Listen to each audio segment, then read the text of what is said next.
So today, we're playing the Reaper, and we've got a Vampiric build lined up. We're going all in with the Vampiric potions and the Cauldron subclass, crafting up insanely strong potions that keep us healing for ages, especially with the skill heavy drinking. Plus, we're wielding the Mana Thirst and the Hunger Blade to maximise on our vampirism, with good old Blood Gubber too. But hey, check it out and let me know what you think of it. Okay, let's go and jump to some games with the Reaper and see what we can do today. So we do have a Flygaric, a storage coffin, and you know what? I'm going to be grabbing this frying pan with a banana, with some healing herbs, and a freaking stone too. I'm going to waste some gold to roll. And you know what? I'm going to savor 2 gold and I'm just going to grab this leather bag. And this is going to be round 1. Now it shouldn't be too bad. With a frying pan, banana, healing herbs. Yeah, for sure. Now, opponents, it does have a similar setup, except they have multiple weapons, but they have no sustain, where we have some regen and a banana to keep us alive. And awesome. Just pausing the video here very quickly, just to ask you to subscribe. It really helps me out. Thanks. Now let's get back to the video. That sustain managed to keep us alive. I'm going to grab this bit of storage. I'm going to grab this Flygaric for now. I'm also going to roll because I do want to grab more stones. Now, we could have actually had Claws attack, which would have been pretty darn awesome too, but I would have also liked to craft up a shovel as well. But for this round, I'm going to take that Walrus Tusk and I'm going to take another stone. And we'll be moving on. I'm going to save our broom so I can craft up a shovel in the next rounds. Our opponent does have that shovel. It might be a little bit too late to craft up a shovel, but we're still going to do it. And yeah, we're going to be looking for a mushroom farm with a Flygarics. But we should be able to inflict a lot of poison, more than our opponents, which shouldn't be too bad overall. And with our regen and our banana, yeah, we should be able to barely keep ahead. So not too bad. I'm going to grab the storage and we're going to be taking that broom. Now again, I'm going to roll looking for a shiny shell. I will definitely reserve that. And I'm going to be looking to grab as much stones as possible. But yeah, we're going to be moving on. Once we get our shovel, we should be in an awesome spot. But can we deal with this ranger? They're going to have a lot of damage with that spear and with that broom. And unfortunately, yeah, we do end up falling short. A little less than ideal, but it is what it is. And you know what? We did get that mushroom farm, which is crazy good right now. So I'm going to be taking it. So for this round, I'm going to be taking all these for now. We'll be taking a bunny back as well. But I will be moving on with this setup, increasing the speed of our shovel along with one of our Flygarics, which brought down from 4 seconds to 2.5 because it is beside our banana as well, along with our mushroom farm. Now this is going to be giving us a lot of Flygarics each round. Well, it's only going to give us 1 each round, but that is 2 gold per round, which is crazy good value.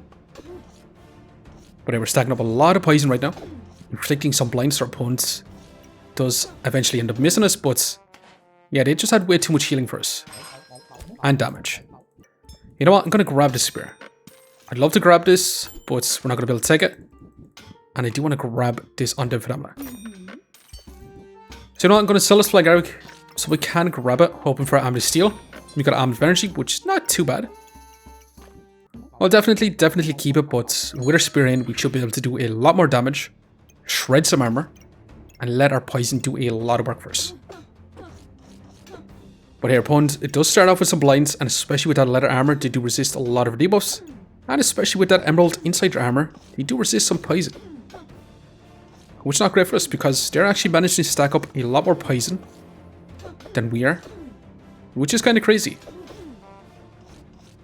And yeah, unfortunately, our opponent did pass us out because of that. But I'm going to grab this health pot. I'm going to roll for now. And it's time we say goodbye to our shovel, because I'm going to be grabbing ourselves a Hunger Blade. Since we have so much regen, hell yeah, I'm going to be taking all that. Now I'm going to be selling this and our little red ruby so we can grab even more storage for now. And we could craft up a strong health pot if we do want to. You know what, I think we are, and we're going to move on. So we should be in a much better spot with a Hunger Blade in. But our opponent is going to be stacking up an absurd amount of buffs with a little chestnut. And it's probably going to be spikes since they do have the Amethyst Whales. Actually, no, they start stacking up mana, which is pretty darn awesome for us. For sure. because with our Vampirism in, we should be able to stay pretty healthy as we inflict a turbo amount of poison, and definitely not too bad. Now it's a freaking dead side, but I'm not going to be taking it. I will be taking this, however, Amulet of Wiles. I will be taking the Stone's Compulsion for now. I'm going to roll for now. And I'm going to be reserving this Healing Herbs Boots. Yeah, we'll be venturing on for now. Now we should have actually moved our potions around the other way around because we're not going to be able to actually activate this Stone's Compulsion. And turn it the other way around, we do get the value from our Stone's Compulsion on our Strong Health Pot. But our opponent's dealing a lot of flat damage, but smashing. We still managed Bullet. Definitely not too bad. Now the thing is, what do we actually go for? Well, the thing is, I kind of want to grab ourselves a Cauldron and go for a big old buff build. What you going to be doing? Now I'm going to be grabbing this bit of storage. I'm going to keep rolling for now. I'm going to sell our Spear. And this. And another one, so we can grab ourselves that Hunger Blade. But yeah, we'll be moving on for now. We could grab a Divine Potion, but I'm not going to be taking it. So the reason to take the Cauldron is to upgrade a lot of potions, and I do want to find a lot of potions. And potentially go for some strong Vampiric Potions, but we do need to find a lot of health pots for that to work. And we're also going to be stacking up some mana, which we're not going to be really using too much until we get some Mana Thirsts and some Mana Orbs. But hey, our opponent is survived quite some time to have inflicted a lot of spikes, and we do want to fall short, which is really not great. I'm going to grab this bit of storage, I'm going to move, and I will be grabbing this Vampiric Potion for now as well. I'm going to keep rolling. I'm going to sell you, and I'm going to sell you so we can grab this bit of storage. I'm going to take a stone, and I'm going to roll again. And that's a freaking Mana Orb, that's another health pot. Some pretty darn smashing options. And we'll be moving on once again. So we should be in a much better spot with our Stone's Compulsion, and once we craft up a Mana Thirst as well, and grab multiple Mana Orbs, we should be in a pretty darn good spot. But here, opponent is running a snake. They're going to be stacking up a lot of poison on us. Again, they're going to be stacking up spikes with a turnip. They're going to go for a crazy looking setup, but smashing for us.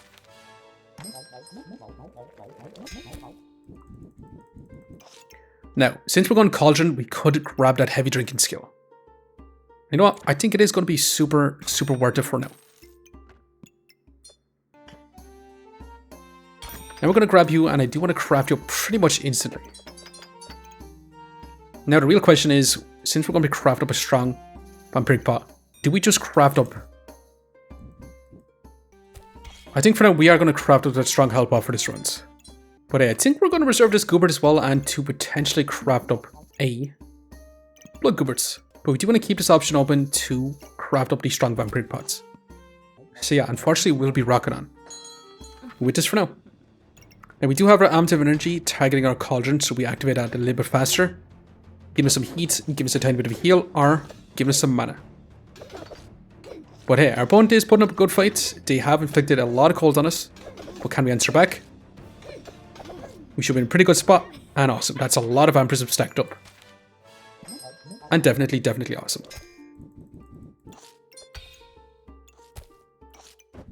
Now we're going to grab this Potion Bolts. We're going to grab our Gooberts. We're going to roll once. We could go for like Gooberts, but I'd much prefer grabbing ourselves a Vampire Gooberts. But I'll be back in a second while I sort the inventory out. For now. So you know what the thing is? I'm going to be selling both these Flag Arcs. So we can grab ourselves another Stone's Compulsion because I do want to craft up a second one. And yeah, we'll be moving on. And now this Flag Arc, or this Mushroom Farm, he's only going to be up here for now. Increasing the speed of this Flag Arc alone because we do want a fast trigger for our Gooberts. And I'm also going to reserve this set of blue base, and yeah, I'm going to be moving on. So we should be in a pretty good spot. All we need is a little bit of block so we can actually activate our Stone's Compulsions. But we'll see how we get on for now. And we should, once we activate our Strong Health Pot, we should be able to activate our Vampiric Potion, especially with our Heavy Drinking as well. We should be able to get a ton of value from this. Stacking up a lot of buffs, all we need is one singular mana orb, and we do get a big buff bomb explosion with a lot of buffs as well. However, our opponent is putting up quite good fights with Shelly and Little Chestnut. They're stacking up an absurd amount of vampirism, and we barely survived. And it's looking pretty close, but we are answering back with an absurd amount of vampirism ourselves. And holy moly, this is some fight for sure. Dropping down to 1 HP and come back, and we managed to pull ahead. Definitely awesome. That was definitely an awesome fight. Now, our opponent did have almost double our HP, or double our damage. But we'll see who had the most healing. They had 37 healing per second, while we had 53 healing per second, which is smashing for us. But unfortunately, we can't really proc our vampiric potions right now. Until we grab ourselves this leather armor, we're going to grab you. Let's grab you. And let's roll. Now again, I'm going to be selling this Phlegaric. We're only basically using it to get some econ per round. Now we could use up our Bloody Amulet to craft up that Vampiric Gooberts. It does mean we're going to have a tougher time crafting up Vampiric Potions, but I think it is right now the perfect time to craft that up. I'm going to be taking out these stones to add in our healing herbs along with our blueberries, and I'm going to roll again. And you know what, let's go ahead and move on. So these with our armor in, we should be able to proc our stone skin potions, which does activate our strong Vampiric Pot, giving us a ton of vampirism and reducing our opponent's healing at the very beginning. So all in all, it shouldn't be too bad. Now the thing is, we probably should be taking some decks of cards so we can get some luck and potentially lamp our weapons, increasing our damage quite significantly. But hey, this is a lot of vampirism, a lot of mana, and a lot of healing. Especially with our heavy drinking, we do be activating our potions as well. So definitely not too bad.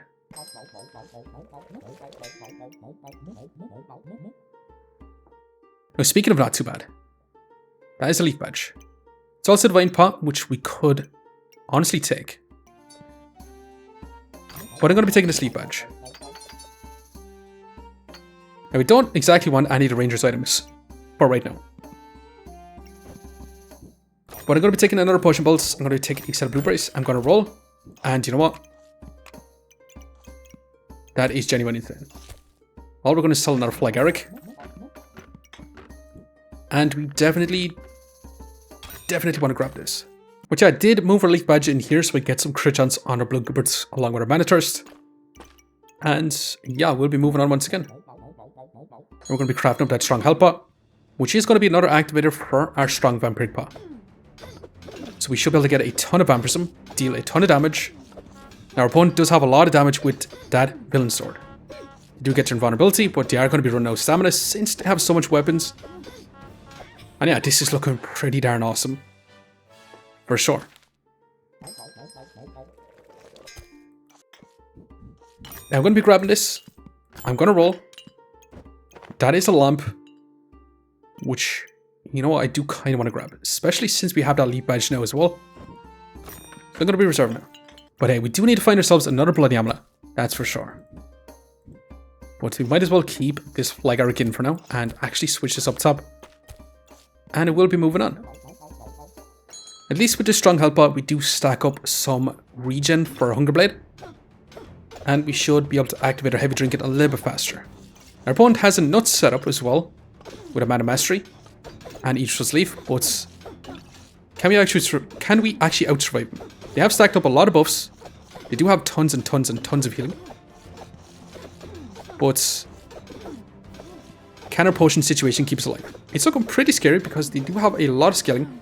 And unfortunately, yeah, we just can't keep up with that. So we do end up falling short. But hey, I'm going to grab this Jin's Lamp for now. I'm also going to grab the deck of cards, which does give us a Jimbo, which Jimbo does give us 6 buffs, so I'm not going to take it. I'm going to sell you to roll because I do want to grab some storage. We can also grab this Demonic Flask, but honestly, it doesn't really do much for us, so I'm not going to be taking it. I'm going to sell you to grab ourselves a Fanny Pack as well. And yeah, with Jimbo, we should be able to stack up some buffs. And with our Jin's Lamp, we could potentially actually activate our Jin's Lamp super fast. Our only downfall is going to be some luck, but with our deck of cards. and our leaf badge, we should be able to activate it pretty fast. And we definitely want to grab this acorn collar pretty much this round, if we actually can. So I'm going to be selling all these stones, set of healing herbs, and this, and yeah, I'm pretty much going to take this almost instantly. But unfortunately, we haven't got ourselves another mana orb, which 1 mana orb here, and we would be in an awesome spot, but yeah, we're going to have to move on. So we have our acorn collar in this position, giving crit chance to our hunger blade. Along with our mana thirst, we do have our alms of energy targeting a leaf badge, so we get that little bit of luck a little bit earlier. So we do have a ton of block. We should be able to stack up our buffs pretty fast, activating our lamp as soon as we can, but our spikes did run out a little bit, and our opponent is dealing a lot of damage. But can we answer back with a lot of heals? We're back to full HP, and we're back to full HP, and back to full HP. Big old busted blade with guard power couldn't actually manage to take us out. But hey, we do have 140 healing per second, which is not too bad. Our damage though, about 70 DPS, which is actually pretty good, for sure. While our opponent's DPS was about 80 DPS with the big old busted blade. Now unfortunately, the anvil with the busted blade, honestly, getting crit chance on the busted blade is just straight up nuts. But I do believe we can actually make this a lot better. And we could just grab ourselves Jin's lamp. Second one. You know what I think I'm going to do? I'm going to grab this protective purse. I'm going to roll. I'm going to sell this to grab ourselves this little bit of luck as well. Let's roll again. But yeah, we'll be moving on. Now, I'm not going to be taking the Stone's Compulsion, but with double Jin's lamps in, we should be able to stack up our buffs a little bit faster.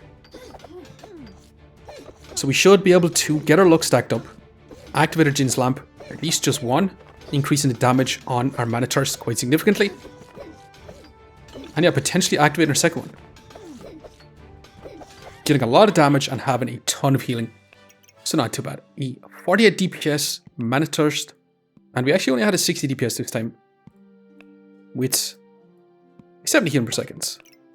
But opponent did have some healing reduction, especially with that shield as well, preventing a lot of damage. It does reduce our healing by quite a bit. So for this round, I'm going to be grabbing this stamina sack. I'm going to be rolling. And I'm going to keep rolling. I'm going to grab a protective purse. Let's keep going. Let's go again. And we finally got ourselves a mana orb for sure. So I'm pretty much going to sell you. I do want to grab this mana orb almost instantly. And unfortunately, I don't think I could craft up a mana thirst unless we get ourselves another mana orb in the next shop, because I do really want to activate a big mana buff bomb. Now, I would have liked to grab a vampiric armor as well, and would love to grab a second acorn collar, just so we have more crit chance, just so we have an easier time scaling up our crit chance, since we're going to be using up a lot of it with our Jin's lamp. You know what, I'm going to reserve this, but I'm going to be moving on. Now, we are going to begin another double mana thirst magic torch. Very, very similar setup, but they do have some healing reduction, which is not going to be great for us. And they're going to have a ton of healing. And unfortunately, they just dealt so much damage with those crits. And we only have 5 luck. So unfortunately, yeah, their builds was just a lot stronger than ours. I'm going to grab this. I'm going to go ahead and grab this too. Alms of energy, which is smashing for sure. That really, really is going to help us out quite a bit. I'm going to grab this. I'm going to roll. I could have also crafted up a doom cap as well. But, you know what, I'm going to sell this to roll once again. I'm going to sell another Vampiric because we don't really need the mushroom farm as much anymore. And let's keep going. And a pair of gloves would be nice for a final shop. But yeah, this is going to be a final setup. And it turned out to be a super, super fun build. Unfortunately, coming across some super strong builds too. But we should be in a much, much better spot with a second acorn collar. And we should be able to scale up more crit chance on our Bloodthorn, or on our Blood Gubbers, along with our Hunger Blade. And we should be able to get a big mana buff bomb as well. So yeah, we're going to go ahead and see, is this going to be good enough? Are we going to be able to win out? Or are we going to go ahead and fall short? Now we are going to begin an anti-heal type build with a lot of block, a lot of poison stacking. So we could be in lots and lots and lots of trouble. So we'll see, can we stack up enough damage with our mana thirst, with our whole setup, before we can't actually heal anymore. That's a crazy amount of poison on us. But we are answering back with a lot of damage ourselves. and looking pretty darn smashing for us. And awesome. Just outracing our opponents, not too bad. So we do end up with about 100 DPS, which is pretty darn awesome. With about a 70 healing per second, but yeah, during the middle of that fight, we did have about 100 healing per second until these Doom Caps reduced our healing by quite a bit. As for block, we managed to get about 280 block, being all these Stone Skin Potions, which is not too bad. The Stone Skin Potions mixed with the strong Vampiric Potions, allowing us to get a ton of block and heal pretty much all that back up. And I do believe that if we did get more mana orbs, especially with the Omens of Energy, we could have actually had a genuinely insane build. And that early mushroom farm gave us a ton of econ. But hey, we did only survive 1 life left. Let's go and see just how much rank points we managed to get. Plus 8, not too bad, it ranked us up a decent bit. But anyways, I'm going to leave here for now. Just want to say thanks for watching. If you enjoyed the video, please leave a like, comment, or even consider subscribing. And I hope to keep looking for the next one. I'll see you next time. Okay, so we're going up again a Reaper with the Cauldron. And they're going to go for an unhealing type version of this build, which is pretty darn scary. But so far, our build looks smashing. Definitely not too bad. Okay, we're going to begin a crazy looking Holy Spear type combo. They're going to have a lot of invulnerability, stopping us from healing, which is going to be our worst enemy. But hey, once our vulnerability does end, we do get all that lifesteal back. We're back to full HP. And yeah, it's not going to be even close after that. And our final fight, we're going to begin a Chili Gubert's Deward Guardian Excalibur, well, a Cheese Excalibur, with a Moon Armor. They're going to be stacking up a lot of max life. They're going to be stacking up a lot of buffs. But can we actually deal enough damage to beat down this Berserker? And so far, this is looking pretty darn awesome. They're stacking up a crazy amount of max life. We do have tons and tons and tons of healing. And yeah, that's a crazy amount of max life. We're keeping up though. But they're still around 700 HP. While we're slowly losing our life. And holy moly, this is an insane fight for sure. And it's looking pretty darn close. And unfortunately, we do end up falling short. But yeah, that was a crazy fight. A 5000 HP Berserker. The fight lasted 30 seconds. And we had 230 DPS. With about 180 healing per second. While our opponents had 100 DPS. With 89 healing per second. But they did have 145 max health gained per second. But definitely a crazy fight.